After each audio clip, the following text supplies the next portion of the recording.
भारत में चल रहे किसान आंदोलन का महत्व न सिर्फ हिंदुस्तान बल्कि दुनिया के अनेक देशों में हो गया है। देश की आज़ादी में जितना बड़ा आंदोलन हुआ था उससे बड़ा आंदोलन आज किसानों ने इस देश में किया है। भारत सरकार अपनी नाकामी को छुपाने के लिए अलग अलग तरह से देश के प्रधानमंत्री और उनके कृषि मंत्री अलग अलग जगहों पर धोखेबाजी से किसानों को तोड़ने की कोशिश कर रहे हैं। कई राज्य सरकारें इसमें उनको मदद कर रही हैं, लेकिन ये आंदोलन न रुका है न रुकेगा।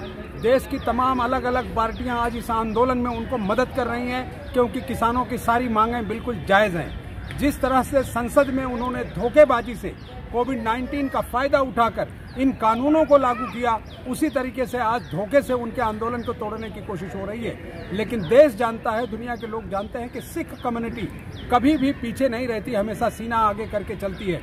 उन्होंने जिस तरीके से देश की आज़ादी में अपने जवानों को खोया, उसी तरीके से इस किसान आंदोलन में भी भारत सरकार को मुंह की खानी पड़ेगी। और देश का किसान दिल्ली की तरफ कूच कर चुका है।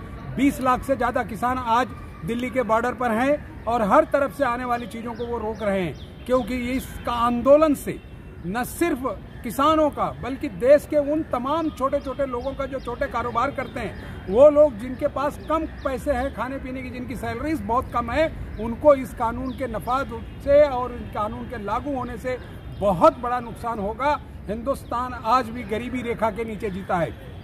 130 करोड़ की इस आबादी में आज भी 80% से ज़्यादा लोग बद से बदतर जिंदगी जी रहे हैं। और इन 6 सालों में हिंदुस्तान में गरीबी की रेखा आपने देखा कि भारत सरकार के जितने आंकड़े हैं वो सब झूठे हैं।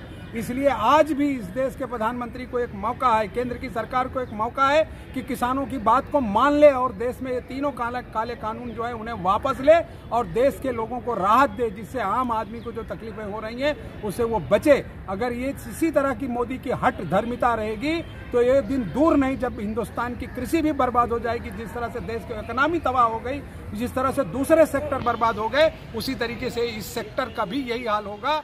और ये अपने कुछ चंद दोस्तों